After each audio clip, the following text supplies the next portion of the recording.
you, Jonathan. As Jonathan just mentioned, the GDP flash estimates for the second quarter of 2013 for both the Euro area and the EU27 were released about an hour ago by Eurostat, and you will find the press release on Rapid. In light of these and other recent indicators, Vice President Rehn has made the following comments, and this is in his name.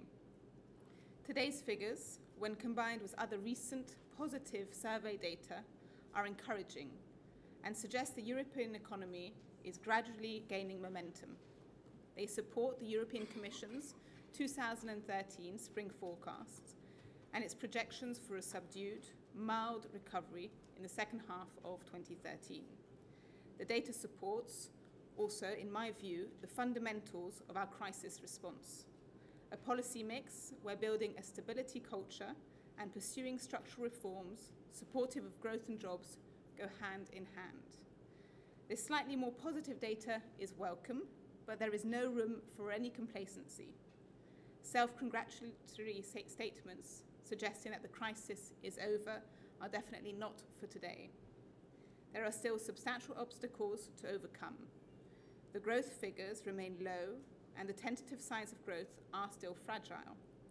The averages hide important differences between member states, and a number of member states still have unacceptably high unemployment rates. The implementation of essential but difficult reforms across Europe is still in its early stages, so there is still a very long way to go. A sustained recovery is now within reach, but only if we persevere on all fronts of our crisis response. Keep up the pace of economic reform, regain control over our debt, both public and private, and build the pillars of a genuine economic and monetary union. That concludes Vice President Rehn's comments. If you want more detailed comments from him, you can have a look at his blog, where he set out a little bit his response to today's figures.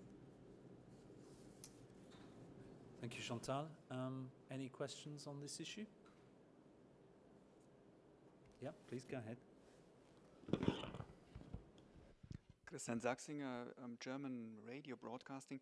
I would like to know if you were surprised by the development, for example, in Portugal,